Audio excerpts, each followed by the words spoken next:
Right. Right. Dear Thomas, dear Plush Avocado, welcome here today on the Bridge in the Gap podcast. Thank you. Happy to be here. We're here today to talk about integrative psychotherapy and the integrative psychotherapy program and the workshop that we'll be organizing in August. To start off with, could you explain us a bit more about what integrative psychotherapy is? So I think one of the problems with psychology as a field is that it consists of all of these different areas of study and different schools of psychotherapy. So you have neuropsychology, evolutionary psychology, developmental psychology, social psychology, cognitive psychology, and then you have clinical psychology.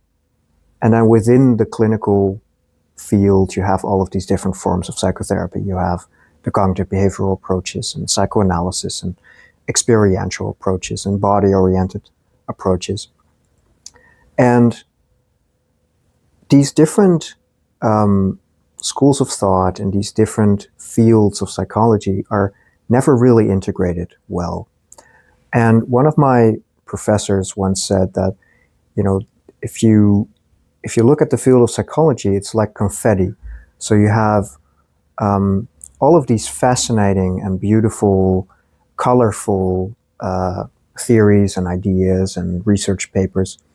But then when you look closely, you find that it actually consists of all these fragmented pieces, and there's not really a coherence between them. They're never really integrated well.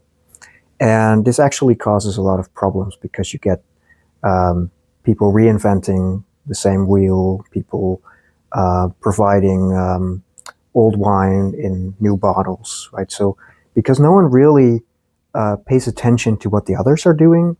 So I think that's a major problem for the field of psychology, the lack of integration.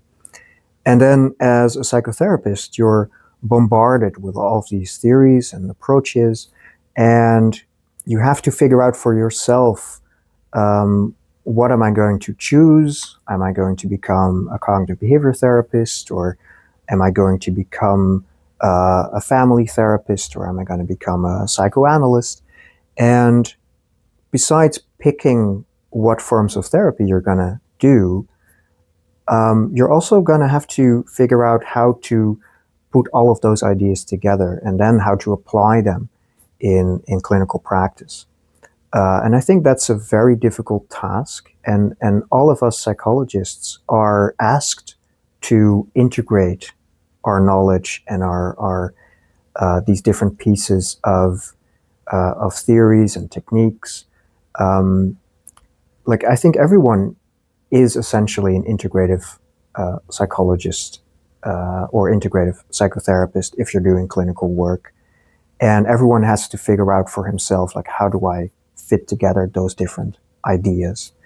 And what we're providing is a collection of frameworks that allow you to integrate as much of these different ideas and theories as possible.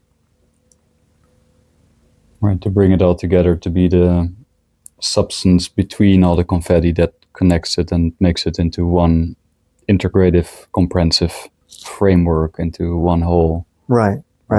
And I often use the story of, it's a Buddhist story, but it's also in Hinduism, of the blind man being confronted with an elephant for the first time, and each of the blind men touch a different part of the elephant. So one blind man touches the tail, and another one touches the foot of the elephant, and another one touches the head. And then they're asked to describe what an elephant is like.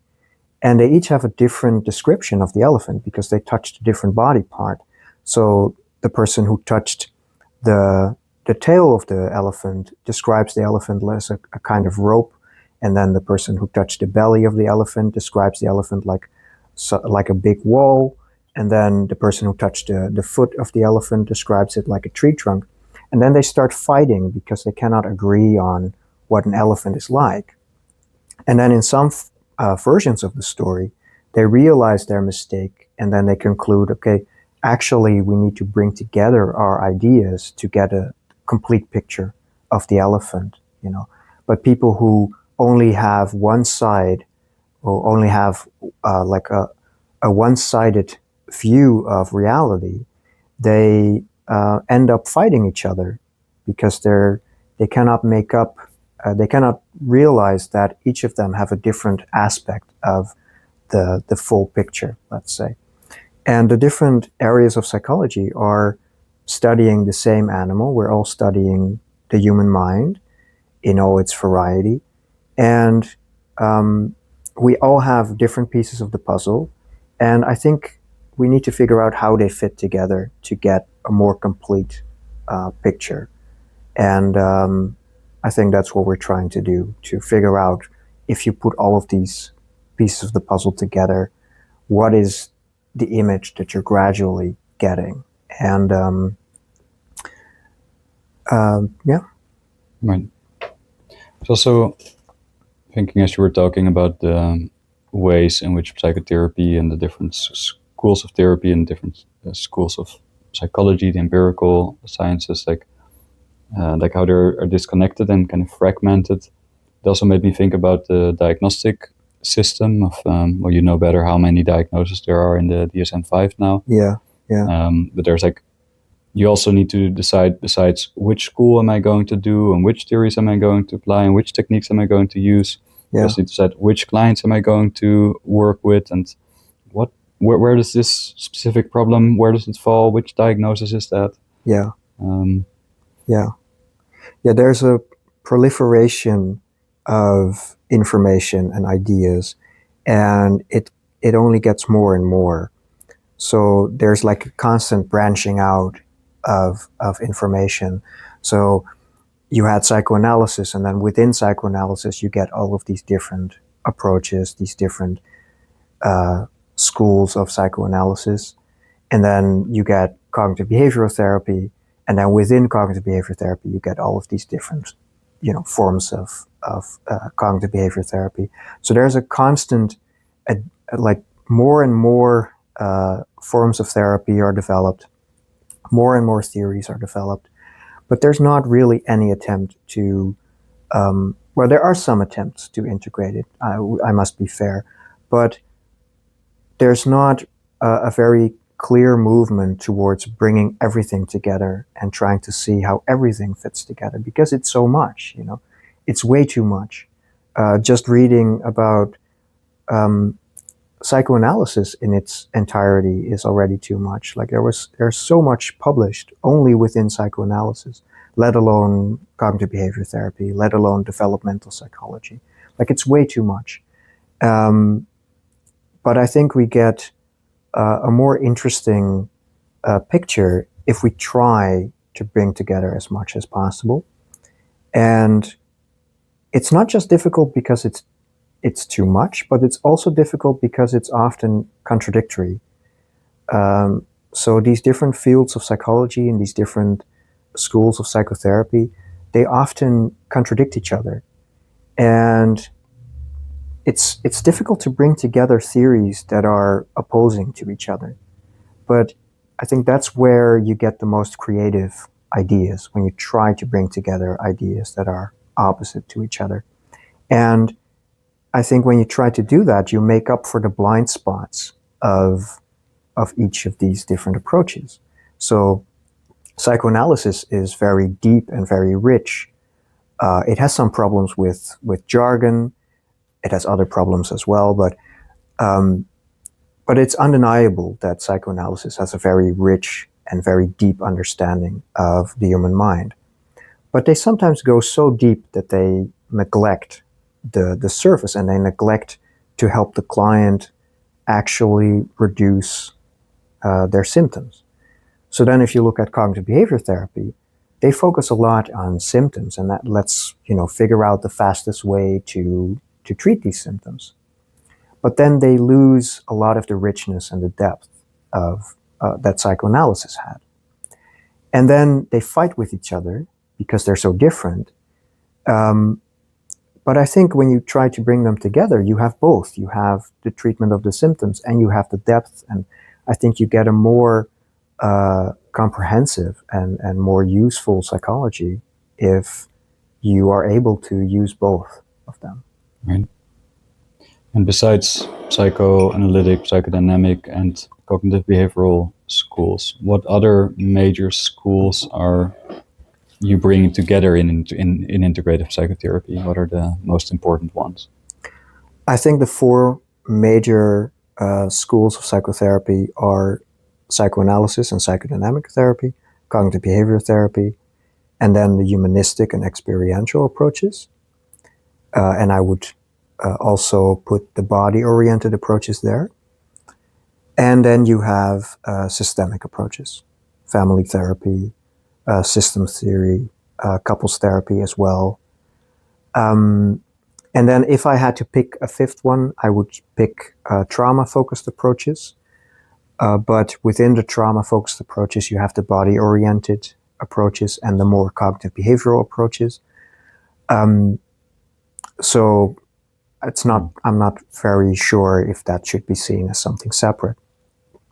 But I try to look at all of those, and I also try to look at empirical approaches, so developmental psychology and evolutionary psychology as much as I can.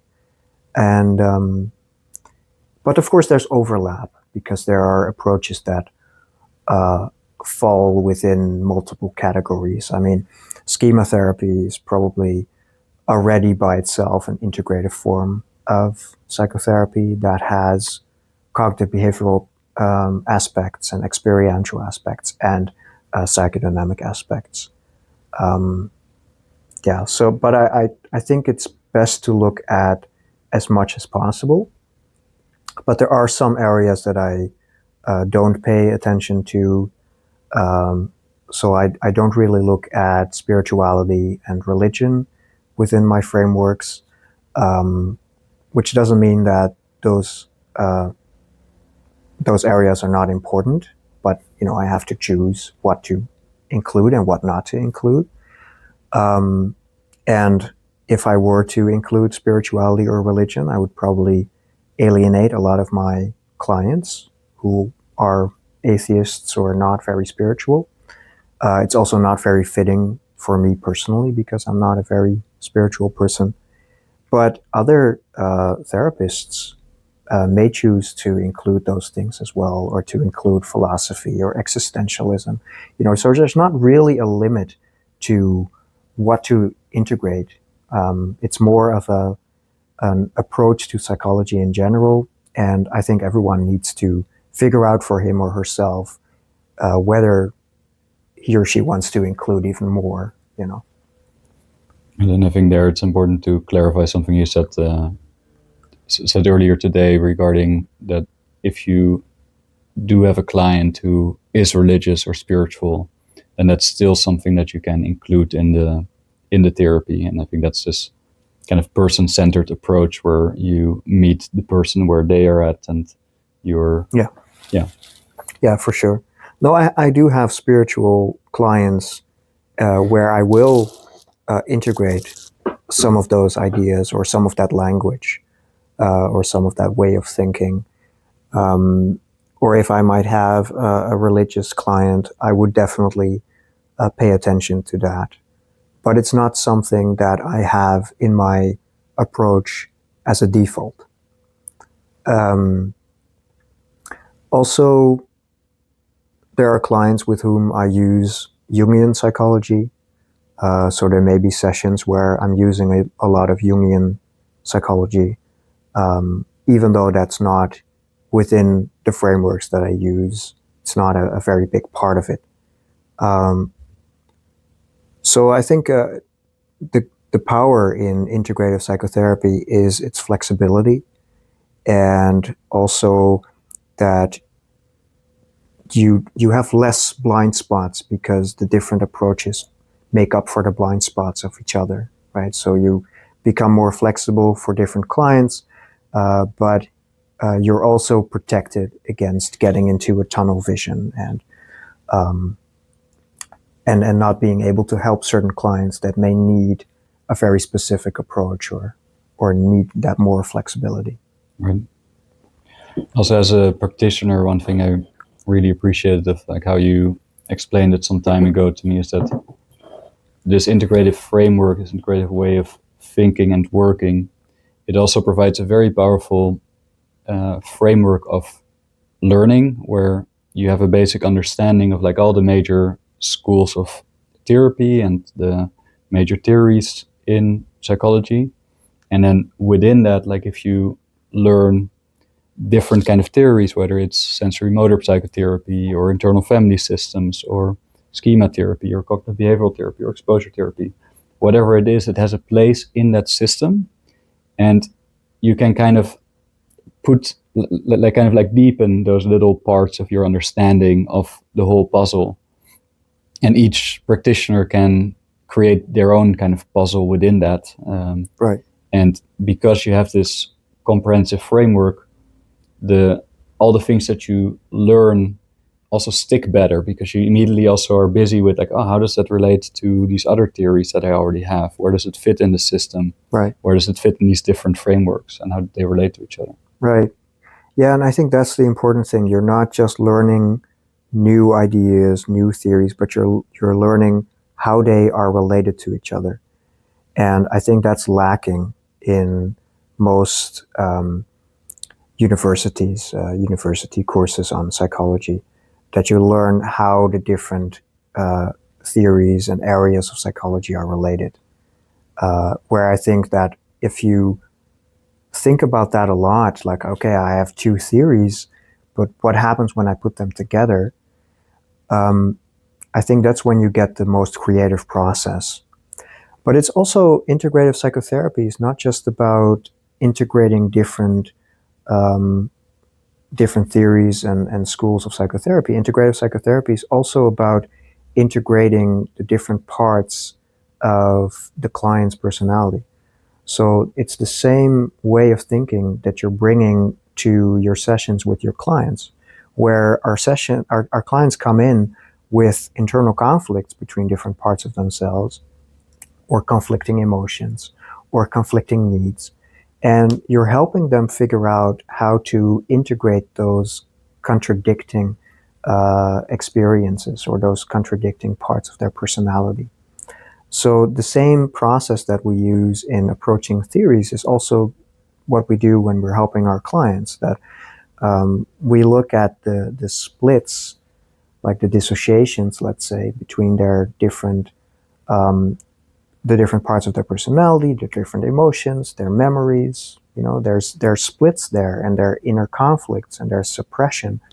And we try to harmonize those conflicting parts in the same way that we try to harmonize and bring together the different theories and schools of psychotherapy. Right.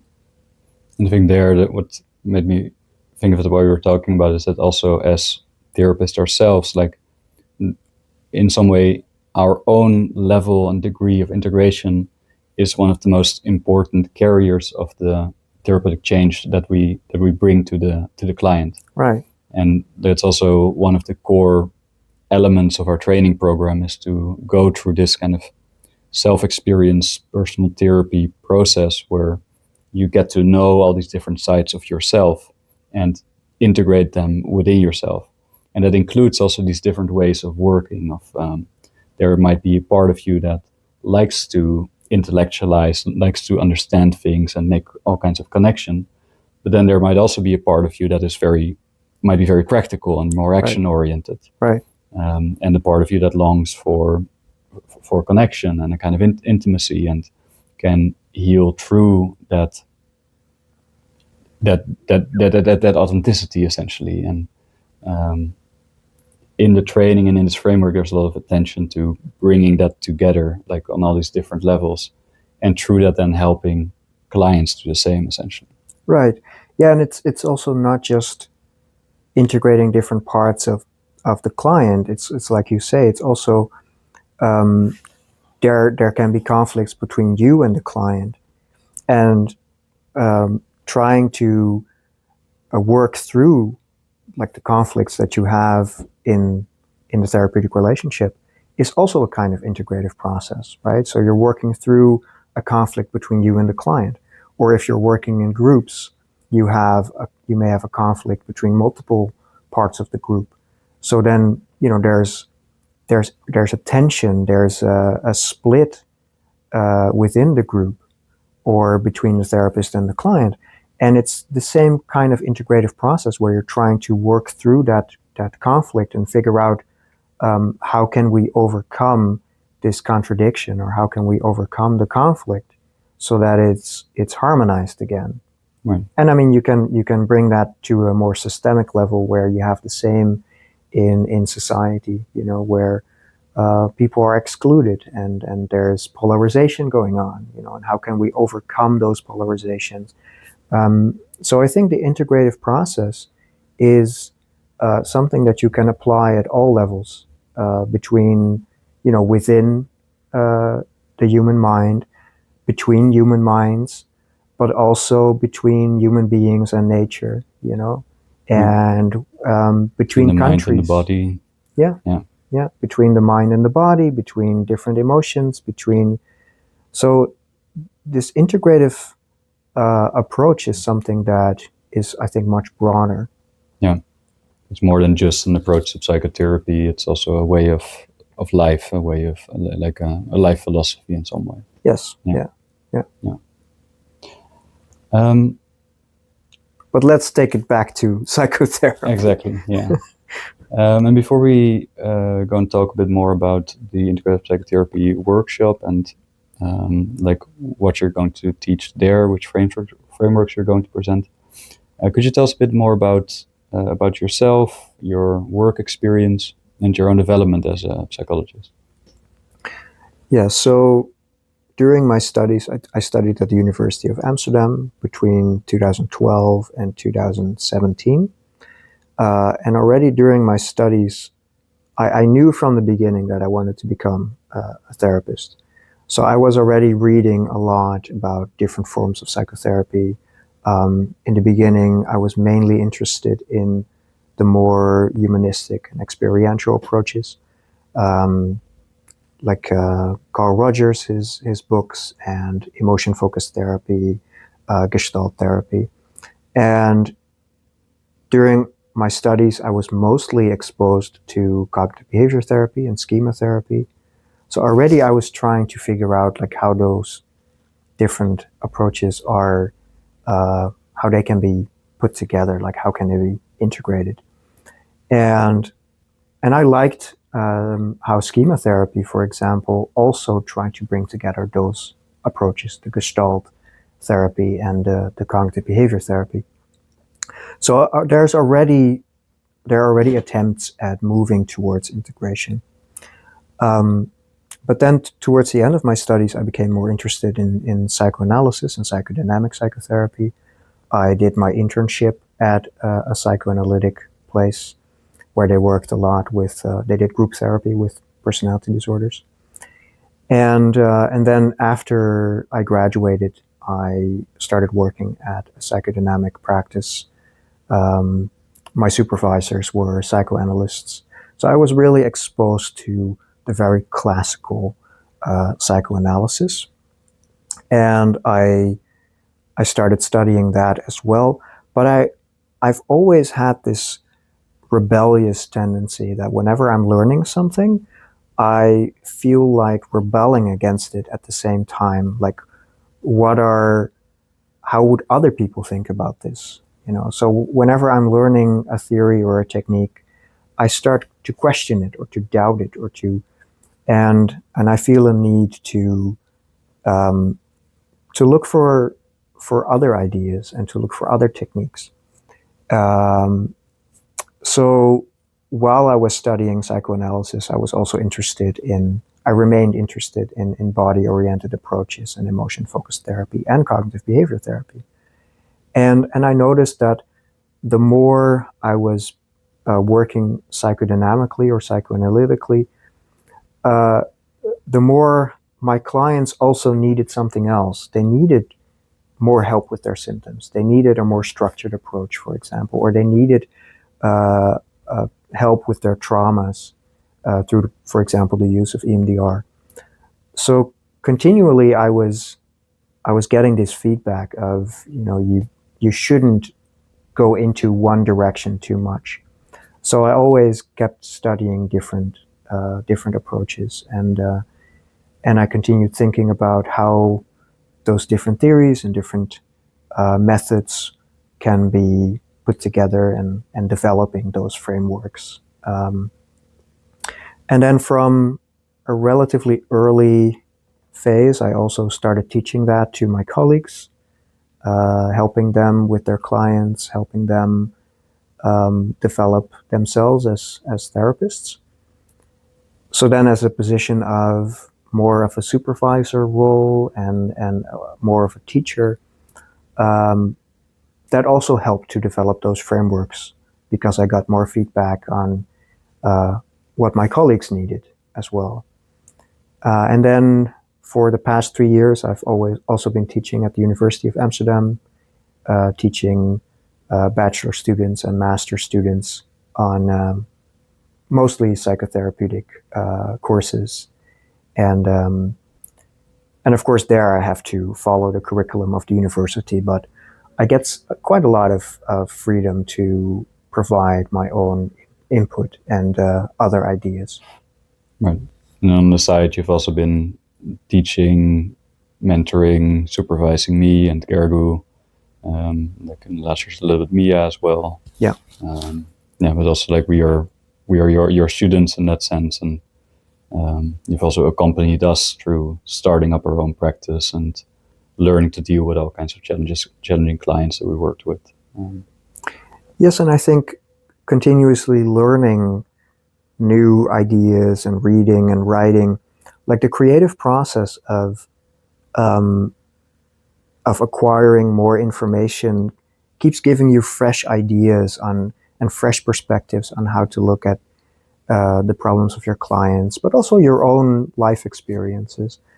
So I also feel that getting this continuous new input is very important as a therapist, in order to not become a bit bored, or your therapies might become a bit stale if you don't get this fresh input of new ideas and also each other's ideas. Right. So I think it's also, as the position of a teacher, I keep getting new questions which also give me new input.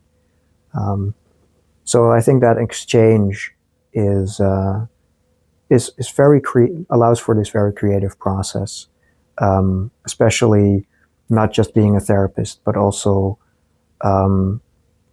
building these frameworks or systems, and then being a supervisor and a teacher. All of those different roles allow for a lot of different input. Right. That is very helpful. I'm thinking that perhaps is also one of the reasons why your frameworks are so like they both capture a lot, and they are, in some way, they have a lot of complexity in them, but they're also relatively easy to understand and work with. And I think that's this connection between learning a lot of theory from a lot of different schools, alongside working with your clients, getting different kind of questions from that, running into different kind of challenges, and then like looking in the theory of like, okay, what can I do to help this specific client better, and testing those theories and those different approaches constantly against clinical practice, while also teaching your supervisees, exchanging with your colleagues, learning from your students, and seeing like what works, how can I make this simpler, how can I make this sharper. I think that really gives it kind of like a more, like uniquely practical, without losing too much of the complexity and the depth. Right. Yeah, it's kind of like if you sharpen a knife and you only keep sharpening it on one side, it's going to become blunt, right? So you need to you need to sharpen both sides. So in the same way, I'm sharpened because of these opposing roles, and I think it's a big problem if you're developing a form of psychotherapy and you're not a practitioner, for example. So if you only do empirical research as a clinical psychologist and you're not doing clinical practice, then you have all these assumptions or ideas about what clients are like or what therapy is like, but you've never gone there. You've never done the actual field work, let's say. Kind of removal from the Right. actual clinical experience of both practitioner and client, and Right. that real encounter that happens. Yeah. Yes. But then on the other side, you have a lot of therapists that are focused on, the practice of it. And they may be less interested in the theories, which of course is fine. But I think you get, if you also try to learn these theories, that will enrich your practice, right? So the danger is that if you're only focused on theory, you might become a philosopher, let's say, who's kind of going away from real life. I'm not trying to criticize philosophers, but that's a potential pitfall. And if you're too focused on practice, you may lose sight of theory and being able to think more abstractly of what you're doing. So you need all of those different angles, and then you get, I think, the richest kind of frameworks for doing clinical work. Right. Yeah. I think that's a nice segue into the frameworks that you will be teaching in the Integrative Psychotherapy Workshop that you will be giving in August. Yes. Could you surely describe what will you teach in the Integrative Psychotherapy Workshop, or what can students expect? What will they learn? Well, in total, there are 5 lessons. And one of the difficulties was you have all of these different approaches to psychotherapy, and how do we cut them up into separate lessons in such a way that it makes sense and you're not too overwhelmed. So there's this continuous tension between, on the one hand, you want things to be clear and practical and simple to remember, and on the other hand, you want to be as comprehensive as possible. So in total, we concluded that 5 lessons would be ideal. We already cut out the history lesson on psychotherapy. And yes, psychology. I mean you could cut it up in different ways, right? So the first lesson is the unresolved past, and that lesson is about how our life experiences shape our personality and lead to symptoms of psychopathology. So each of us have certain life experiences within our family, with our parents and siblings and grandparents, and outside of our family, at school and with romantic partners and at our work. And we go through life experiencing certain relationships that may not be ideal or maybe toxic or even traumatic. And those experiences shape who we are. They shape our personality. And they often lead to symptoms, either of depression or anxiety or self-destructive behaviors. And the unresolved past really looks at the ways in which our past shapes us and trying to clarify how that happens. So that really sets a foundation for, this is how psychological problems are caused. And biological factors also play a role, but in this particular lesson, we pay most attention to life experiences. So that's the first lesson. Then the second lesson is called emotional conflicts. And that lesson pays a lot of attention to the different emotions that there are and how those emotions can get into a conflict with each other. So for example, we may feel angry, but then we feel guilty about our anger. So then we suppress our anger, right? We don't allow ourselves to feel angry because that makes us feel like a bad person. Right, we start attacking ourselves. Right, or we feel like we have to make up for it by being extra nice, for example, or we avoid conflicts, right? So, or we may feel sadness, but then we feel ashamed because we don't want to cry, because it's humiliating to cry, or we feel weak when we cry. So because Linking of back to those unresolved past experiences where, Right. for instance, we have been actually humiliated when we showed vulnerability and having that framed as weakness, for instance. Right, or our parents telling us that, it's you're not supposed to cry, or it's weak, or and then we suppress those emotions. And that lesson is really about the way in which we defend against our emotions because of these emotional conflicts. Right. And especially how we defend against our adaptive, more vulnerable emotions Right. with more inhibitory or defensive kind of emotions. And I mean, all of our emotions have an important function. And you want to be able to experience the full palette of emotions, basically. If you take away, like, if you have a palette of colors and you take away one of the colors, it's going to become skewed. It's going to change the whole color palette. So in the same way, if you take out anger, you become more insecure, you become more anxious because you take away your ability to be assertive. You take away your ability to set boundaries, to protect yourself, right? Because that's the function of anger. Anger is an emotion that allows you to be assertive, to set your boundaries, to protect yourself when needed, to feel strong, to feel courageous, right? So anger is the emotion of courage and power. So if you take away that emotion, you will feel more powerless, and you will feel anxious or insecure, or you will feel ashamed more often because you take away someone's power, right?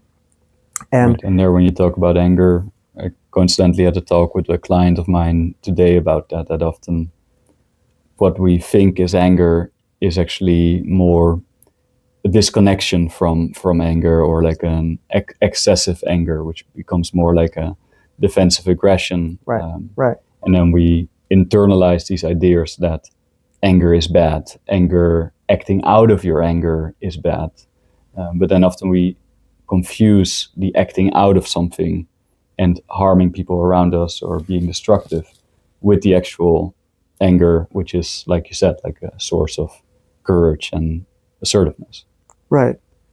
Yeah, so we confuse anger with aggression, and that's also those differences, like, what's the difference between anger and aggression? What's the difference between sadness and depression, for example? So a lot of clients or a lot of people may be afraid of their sadness because they think it's depression. If I allow this sadness to take over, I'm going to become depressed, or I will feel hopeless, or I will become weak and passive. But sadness has a function as well. It allows us to process pain. It allows us to seek comfort or help from other people. So if you take away sadness, you're taking away a very important emotion. And then we don't really have a way to process pain. So then we're stuck with those feelings. And then those feelings transform into something else. They may transform into anxiety. They may transform into, shame or guilt or other emotions. Into hopeless despair. Right, yeah. Right. So being able to experience all of these healthy emotions of anger, sadness, love, self-esteem. A lot of people confuse self-esteem with arrogance, right? You're not supposed to feel good about yourself because that's arrogant, right? But there's a big difference between healthy self-esteem and, liking who you are and being arrogant, And arrogance is a defensive pride. So there's like a difference between healthy pride and defensive pride, which is narcissistic pride. Yeah. Yeah, which is a way to actually cover up shame. So emotions are layered on top of each other, and anger is covered by guilt, which is then covered by, for example, despair. So being able to look at our clients' problems in terms of their emotions and how their different emotions are layered on top of each other is extremely valuable, not just in psychotherapy, but also in understanding your own emotions, right? Right. Could you then also maybe say a few words about how that conflict of these vulnerable, more or healthy emotions and the inhibitory emotions, these unhealthy emotions, and how does that relate to coping mechanisms, defense mechanisms? Well, the way that I view it is that we use defense mechanisms or coping strategies or maladaptive coping strategies, which to me is basically the same thing, but one is a psychoanalytic concept and the other is a cognitive behavioral concept. Um, but uh, I think both are always a way to deal with conflicting emotions. So, as children, we may feel anger or grief, but we haven't learned that those emotions are wrong, right? So, we can just allow those emotions to be there and we will express them very easily. But then, we learn to fear certain emotions, or we learn that some of those emotions are unacceptable. And then we start to defend against them. We start to suppress them. We start to transform them into other emotions. And I think it's important to let go of those defense mechanisms, to let go of coping strategies that are destructive or unhelpful. They're no longer serving us. Yes, and then to work out the emotional conflict underneath, and to integrate those conflicting emotions and to harmonize our feelings. Right. Maybe that can bring us to the third lesson of healing relationships. What is a healing relationship and how can that help? Okay, so healing relationships, that lesson focuses on how relationships can both be a source of suffering or a source of healing. So relationships can be toxic and they can make us sick. I mean, most of our clients are sick, at least in part, because of their relationships. Their relationships with their parents, their relationship with past romantic partners, their relationships to bullies, if you could call them relationships, right? Um, but also in a broader sense, of course, we have our relationship to culture and society. But it's our relationships that make us sick, but it's also our relationships that can heal our problems, our symptoms. So, and I mean, of course, psychotherapy is one of the kinds of relationships that is healing. But any kind of relationship can be healing. So we can also be healed through our relationships to our friends, to our relationships to romantic partners, right? So one romantic relationship might lead to symptoms if there is abuse or there's, these toxic patterns in your romantic relationship. You may develop these symptoms: depression, anxiety, fear of intimacy, sexual problems, right? And then you get another romantic relationship with a partner who's good for you, and you may be able to work through what happened in your previous romantic relationship, right? So that lesson is really about the question, how can we maximize the healing aspects of our relationships, and how can we minimize the toxic aspects of our relationships? So we will look at not just the therapeutic relationship, but also the relationship between couples and group therapy. And essentially throughout, it's the same basic mechanisms that differentiate between healing relationships and toxic relationships. And I think it's a mistake to say that relationships are either toxic or healing. I would say that it's more correct that every relationship has some toxic aspects and some healing aspects, even though some relationships may have like too much of one or the other. But there's always a side of us that may be toxic for our romantic partner or our friends, for example. And it's also our responsibility to control those aspects so that we don't harm other people. Right. Right. The line between good and evil runs straight through the heart of every individual. Yes. Including every relationship. Right, right. And that doesn't have to be a problem as long as we're aware of it and we can reflect on it and we're able to apologize, for example, if we have harmed someone, right? Right.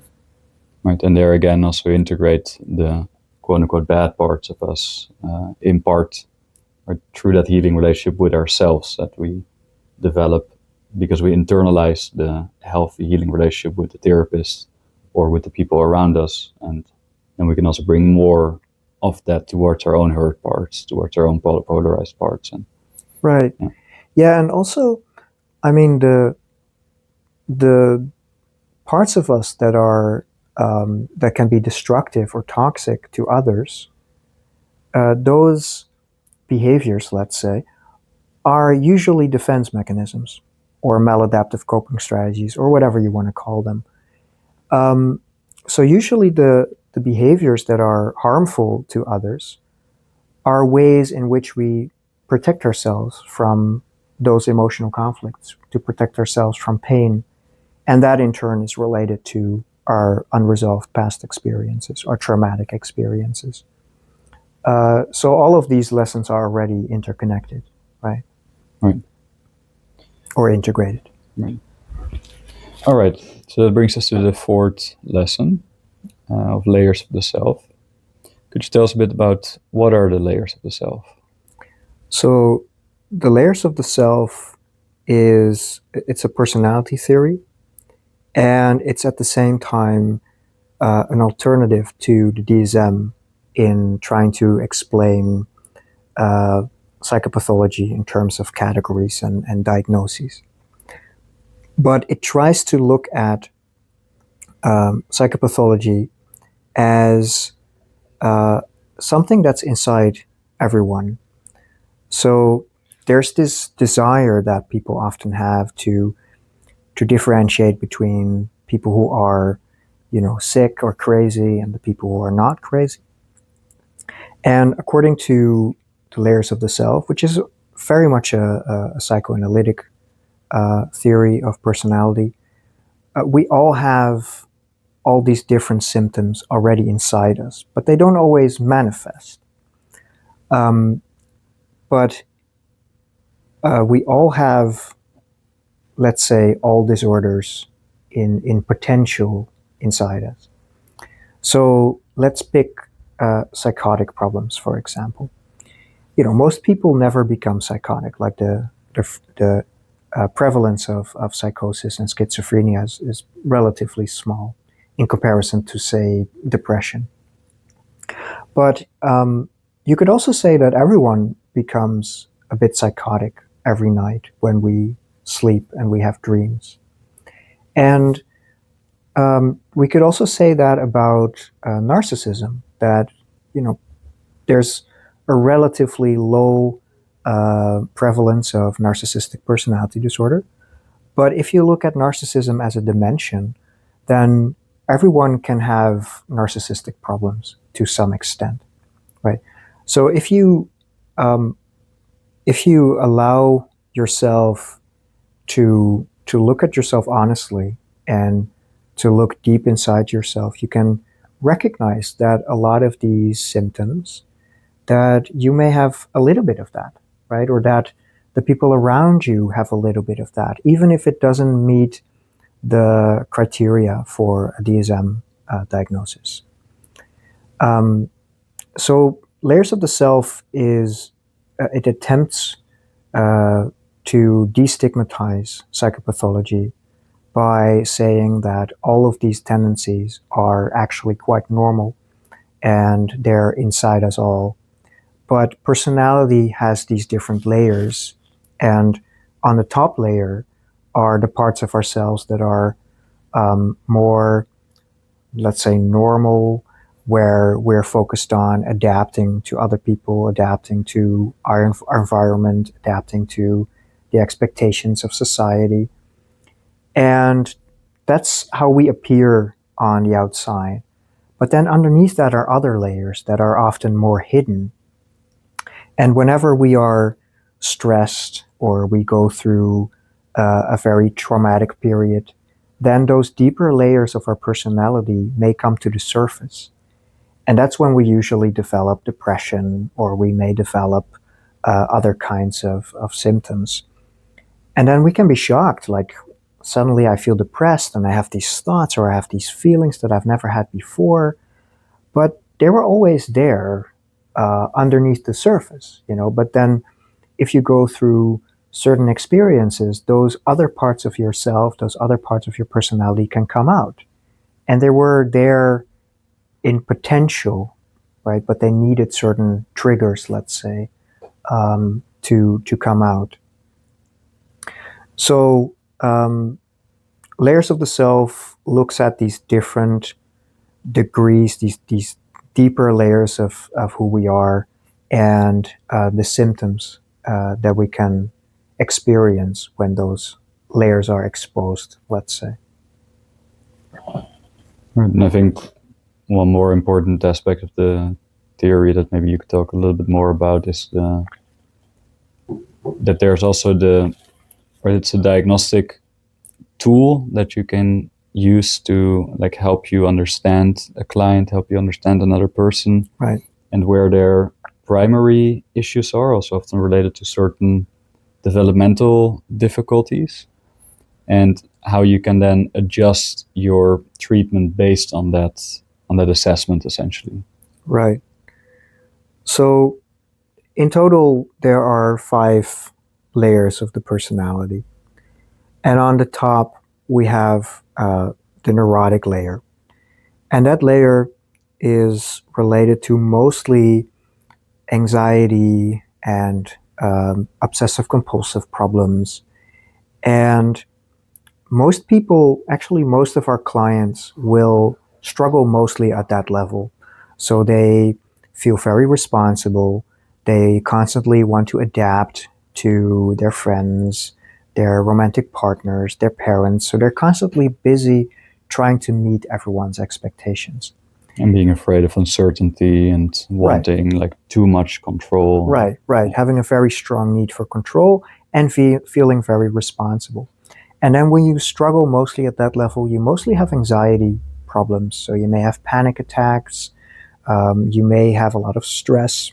You may have generalized anxiety disorder. So that's the majority of our clients.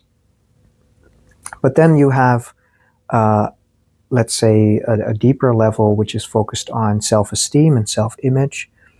And those clients struggle usually with a low self-image. So they constantly feel ashamed of themselves. They constantly feel inferior to others.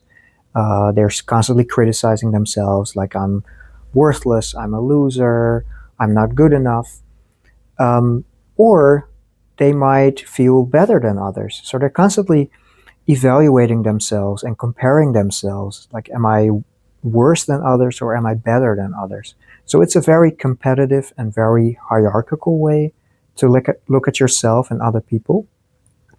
So some of those people may have depression, and other people may have more a superiority complex and more narcissistic problems, or they may have social anxiety. And those are very different disorders, but they're all caused by the same underlying problem of dividing the world into winners and losers, people who are perfect and people who are worthless, you know. And depending on what conclusion you draw, like where you are on that hierarchy, you will either feel depressed and worthless, or you will feel superior and you will be arrogant and, you know. Right. Well, at the same time, feeling this pressure to stay there because you don't want to belong to all those losers down there. Right. So when you have two clients, and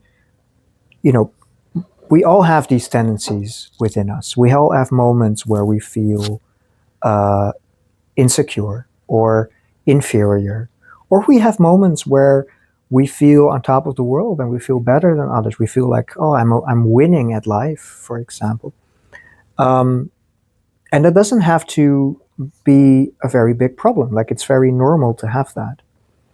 But when those tendencies become too extreme, that's when you say that someone has a certain disorder, let's say. And you have to treat a client who is mostly struggling with anxiety and a need for control. You need to help that person. You need to treat that person very differently from someone who is preoccupied with self-worth and hierarchy and being inferior or superior. Like, you need to focus the treatment on very different things. And if you take another client who is preoccupied with their relationships and being abandoned or being rejected, who are constantly clinging to others, like, please don't abandon me, please love me, that also has a very different treatment focus. And these different clients will struggle with very different symptoms. So instead of looking at what DSM diagnosis does my client have, which is also important, I'm not dismissing that at all. I think it's very important that we have such a system. But you also recognize, like, what is the underlying dynamic? Is this more related to this layer of the personality focused on self-esteem or attachment? Or is this a layer that's even deeper than that, where people experience hallucinations and delusions? And to be able to recognize, like, what is the main layer of the personality that's causing problems for this person. And most people have multiple layers that are causing problems, by the way, but there's usually one layer that's most important, at least to focus on first. That is usually more helpful, at least in my experience, in psychotherapy, than knowing what DSM diagnosis someone has. But you don't have to choose one or the other. You can have the DSM diagnosis and the underlying personality problem. You can treat both, at the same time. Right. Yeah, one thing I really appreciate about this framework, or this way of thinking about personality, and where what our clients struggle with, or what we struggle with, is that it's like you said in the beginning, it's non-pathologizing. It's on a spectrum. We all struggle with these different patterns at different times of our lives, and it's kind of also, it's dynamic, right? We move in between those. So, like, often when we think of personality disorders, it's like, oh yeah, you either have that or you don't. Right, you're a narcissist. Yeah, you're a narcissist. You're a borderline. You have borderline personality disorder. You're schizoid, or you're autistic. Autistic, exactly. Yeah. And in this theory, it's more like that's like there's a level that you're functioning on, associated with certain developmental challenges that you went through, certain needs that are unfulfilled, certain things that you might need to work through, and then that helps us assess what should treatment focus on, and how can we best help this particular person at this particular time. And then over the course of treatment, they can get better, and they can, as it were, climb that ladder towards greater integration. Right. And then the focus of the treatment also shifts towards those other layers and what the challenges are there. Yes, and each of the layers are related to different kinds of unresolved past experiences or traumatic experiences. So the narcissistic layer of our personality is usually related to all the traumatic experiences related to our self-esteem. So experiences of failure, rejection, that led to this low self-esteem. basically. And the layer that's focused on anxiety and control is usually related to traumatic experiences where we had a loss of control or a lack of control, or we went through something very frightening, you know. So each of these layers is related to different unresolved past experiences, different emotional conflicts, and requires a different kind of therapeutic relationship to provide healing to that particular layer, to heal those specific symptoms. So each of the lessons build on the previous lessons, and gradually you get this more complete or more integrated picture of how everything is connected. Right. So I think that brings us to the last lesson, which addresses how do we change and how do we help our clients change. Yes. So what are the pathways of change? So the pathways of change looks at a framework on the mechanisms of change in psychotherapy.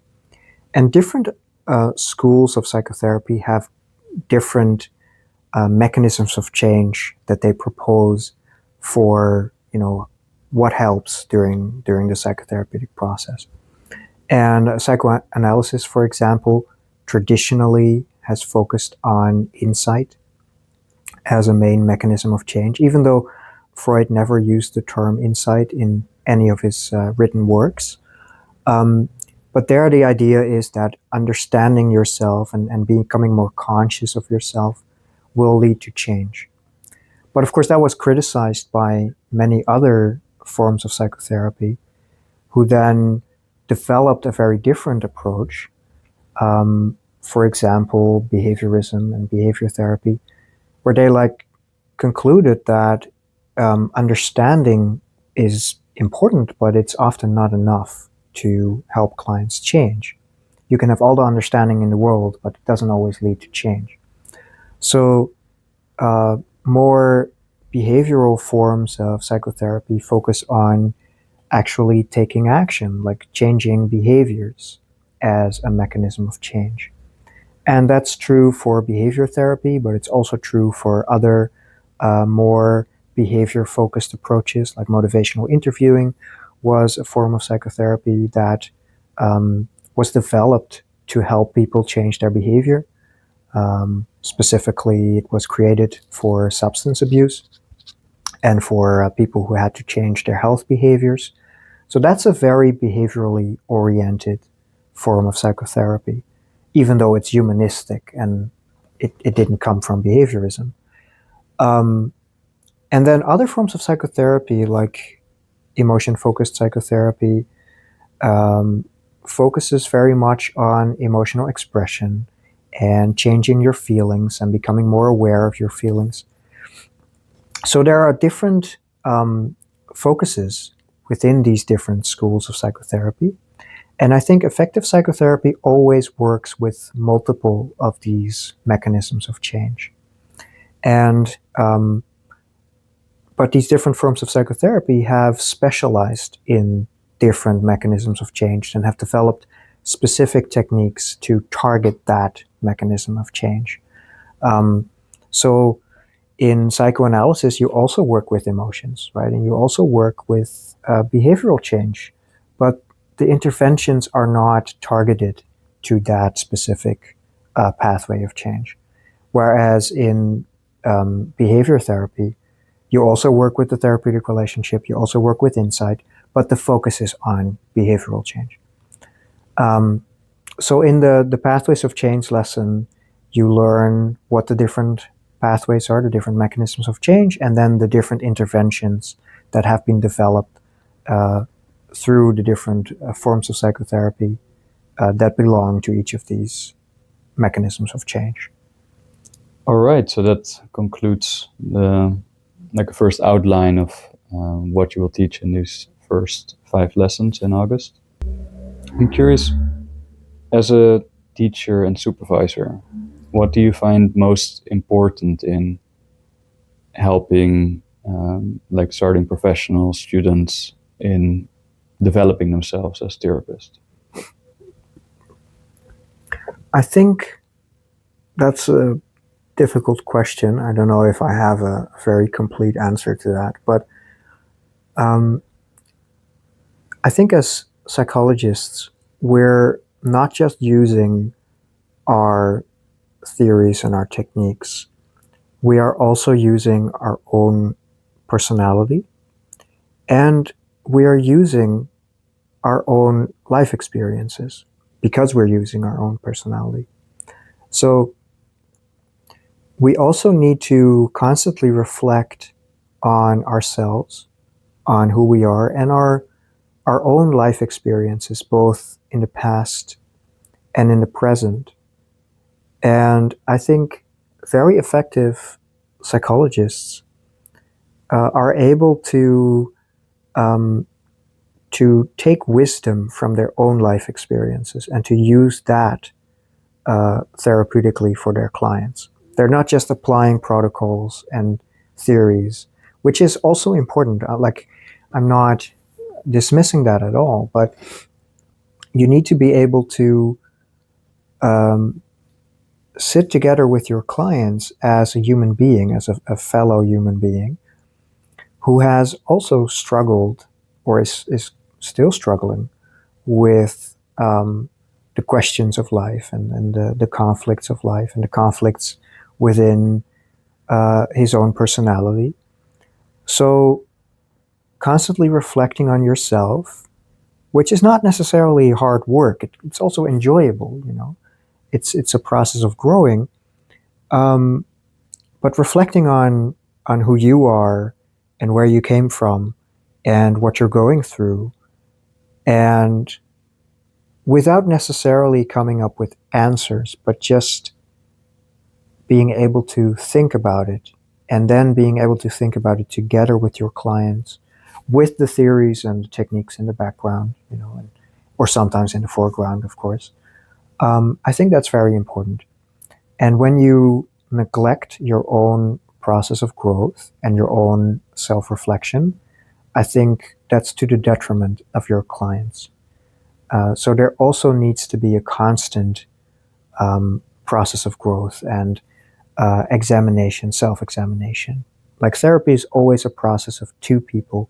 We're not just helping our clients change, we are also changed in the process of helping them change. We also gain insights. Like, I can be together with my client who's going through a difficult breakup, and then I will think back on my own relationships, my own breakups, my own heartbreak, my own pain, and I will get new perspectives on that. I will get new ideas. I can hear myself talk to him and say things that I've never really thought about before. Like, I'm having insights while I'm talking, and my client will say things that are just fascinating, and then I'm like, oh, I never thought about it that way, and that will also change me in many ways, right? So I think that can enrich psychotherapy beyond just the techniques and the theories, you know, as a process of two people who are trying to figure things out and who will never fully get there, but it's the process of trying to get there that is healing, I think. It's a genuine, authentic encounter between two people who are... Right. Yeah. And one happens to have all this knowledge and these techniques, but that shouldn't ruin the human process that's also taking place, or can take place, if you allow it. Right. One thing that really stuck with me, that I think you taught me or shared with me years ago when I was still in the beginning of my career as a psychologist, is that you get to enjoy yourself during therapy as well. Like, you get to follow your interests, get to follow your curiosity, get to do things that you find interesting and enjoyable as well, and that has a place in the therapeutic hour as well in the therapeutic process. Because I think many beginning therapists will think of like, oh, I need to have all these answers. I need to solve all these issues for my client. It needs to be kind of serious and heavy. We're talking about serious and heavy stuff, and of course that is part of therapy. And right, like you need to be empathic with that. Need to create space for that. Need to be sensitive with that.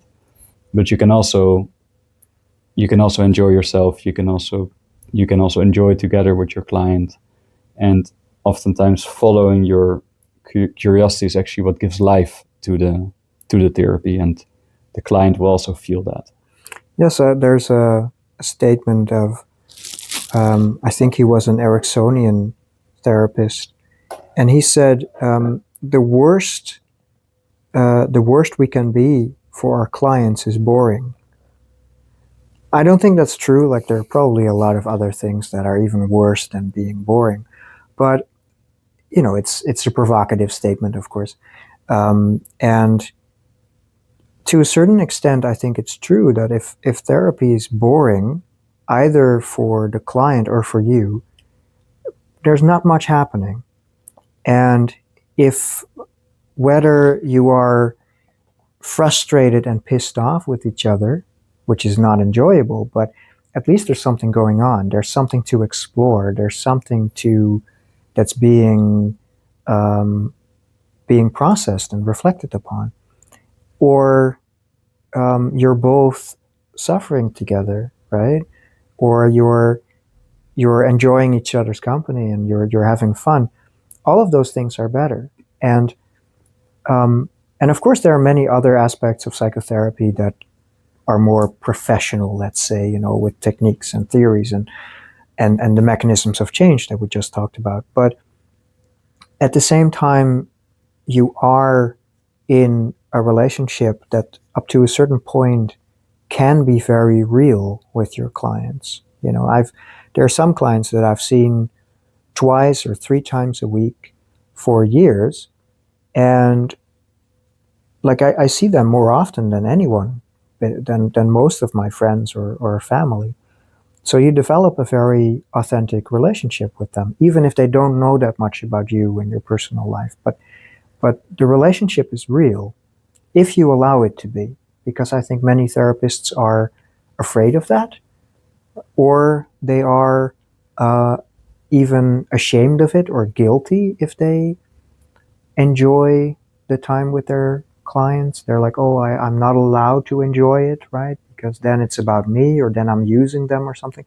So now I need to be distant and professional because they're paying me.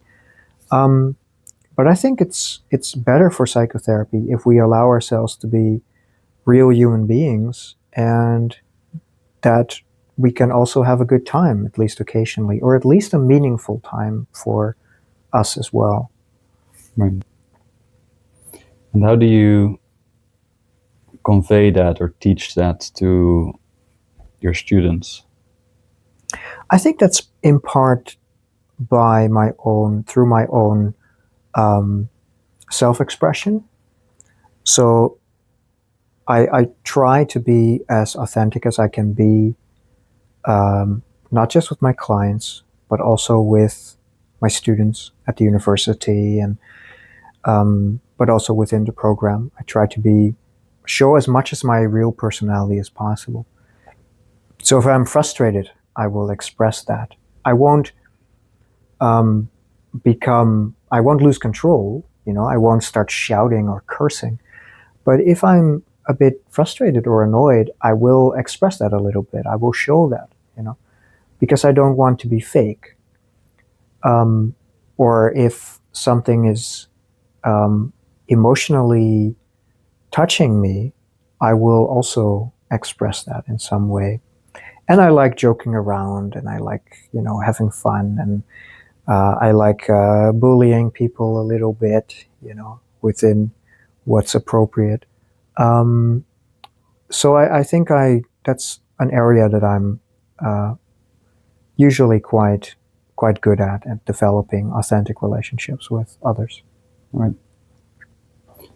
Yeah, and when I'm thinking of how, besides the lessons that you will be giving each month, of how we have tried to bake that into the program, is also through these like personal development processes that students go through by practicing with their peers, and not just in role plays, but also with bringing in their own topics, their own difficulties, their emotions that they maybe find difficult to express, or Right. the things they struggle with in relationships, ongoing things that are going to come up during the program, insecurities that arise of like, oh, I like, how do I like, how am I a good counselor? How am I a good therapist to my client? The kind of critical self-talk or expectations that we all have of ourselves, and like we have done our best to create a lot of space within the program to make space for that and work through that, both in a one-on-one sessions together with your peers, but also in group sessions, in the process groups, where you go through that process together, you learn from each other, you exchange, and you're really switching also between this role of being a therapist and holding space for each other and reflecting, but then also actually bringing yourself in and like showing courage and addressing what is happening in the here and now, what's happening in a relationship to your peers, what's happening in relationship to the supervisor. And then also in supervision, that's also a big component of it, right? It's like, in part, we will be discussing the cases and trying to analyze, like, okay, what's going on with this client, like how can we help them better, how can we understand what's going on beneath the surface, what's going on between the two of you, but also what do these clients bring up in you, and what kind of personal material do you bring into the sessions. Right.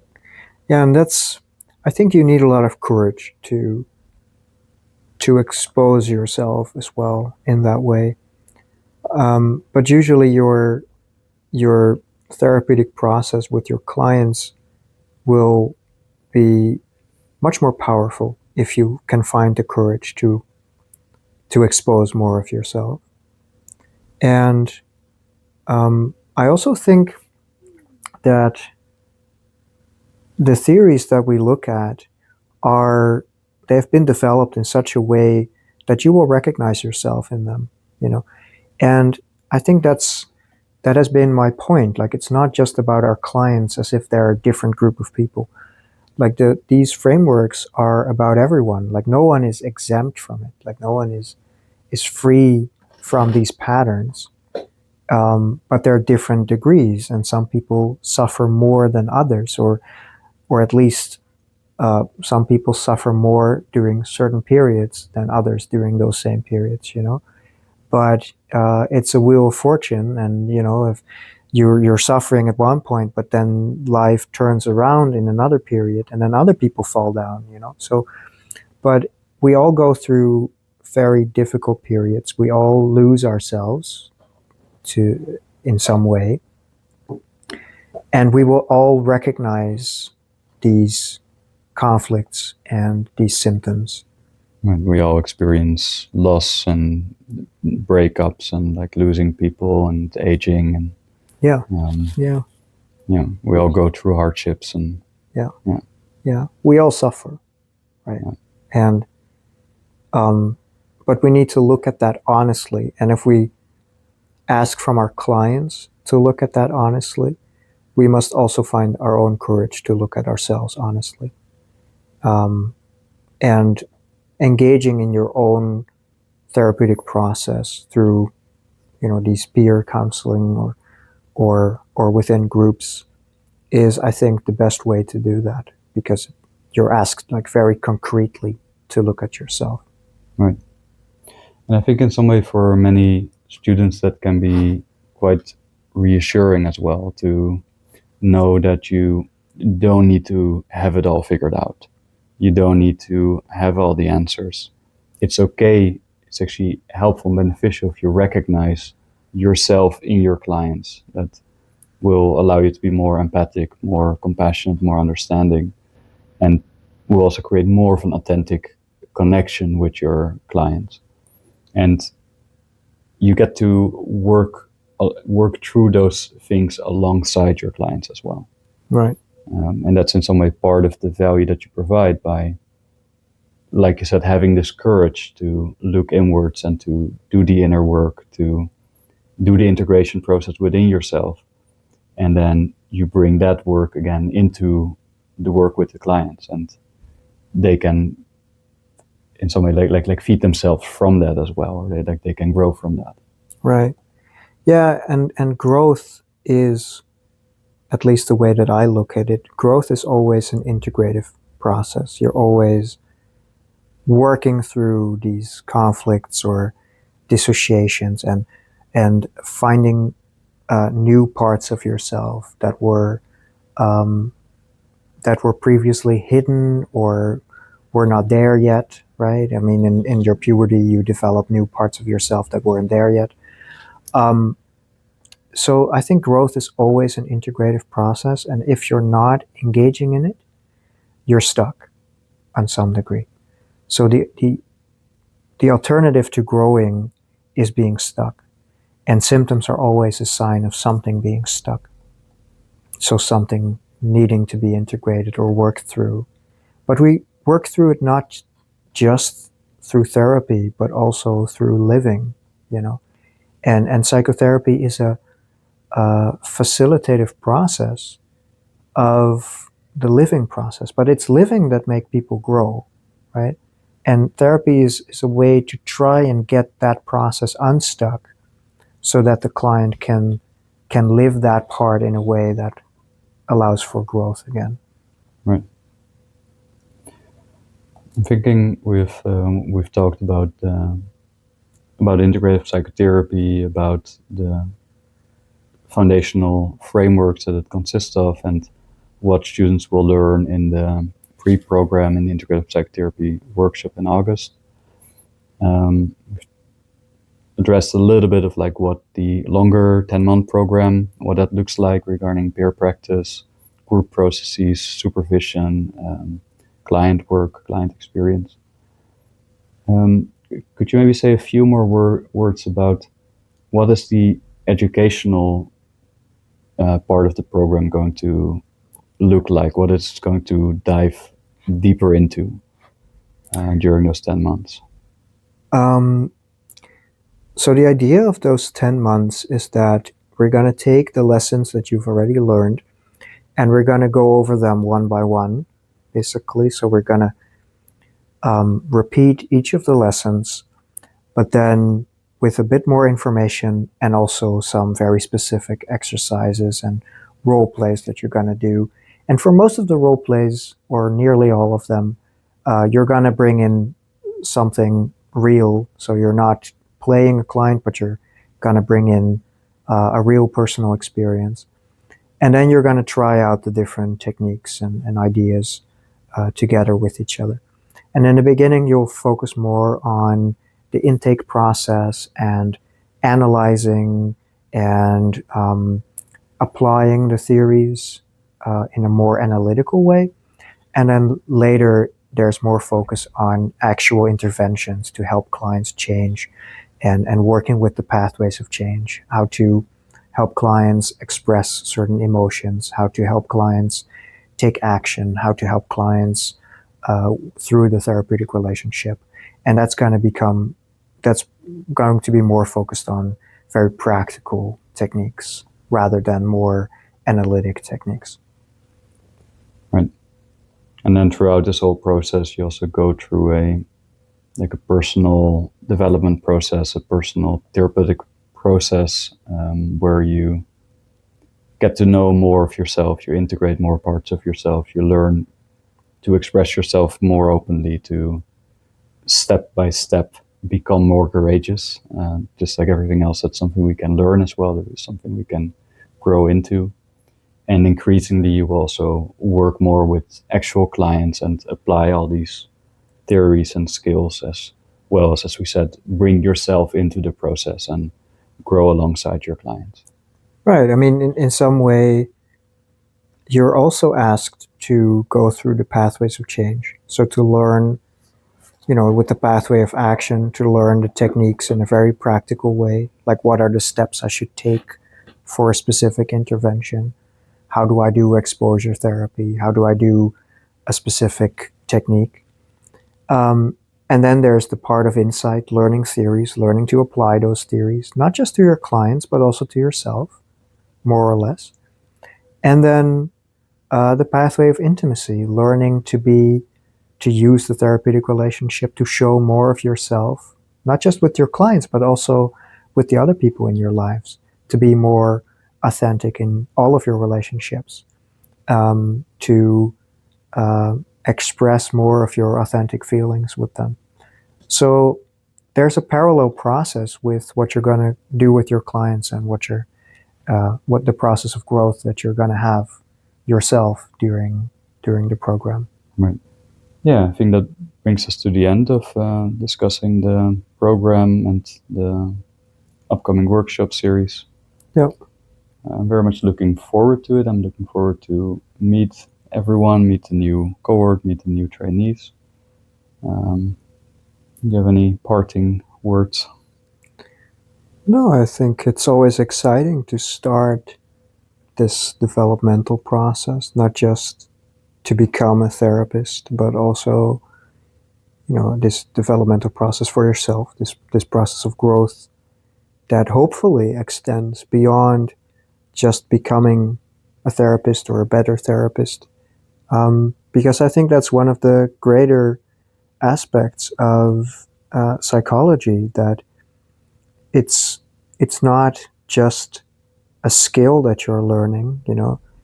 If you, with many other professions, I think the benefits of growing as a person are not as clear as with psychology. I think psychology is one of those areas of life, or one of those professions that allow for a very direct process of personal growth. So I think it's very exciting. Right. Yeah, and I think that process of growth also taking place on both an individual level, but also on a group level. Like, it's so beautiful to have seen the current cohort now in their 7th month, like how they grew together, how they grew individually, and like how much the process groups, for instance, changed, how much more open they have become, how much more courageous they have become, how much more confident with clients, how much they've learned already and are continuing to learn. And yeah, I'm really excited also to welcome this new generation or this new cohort that will also become part of the community. And yeah, I think we're building something very, very beautiful here together. I'm looking forward to the next year. Yes. All right. All right. Thank you all for listening.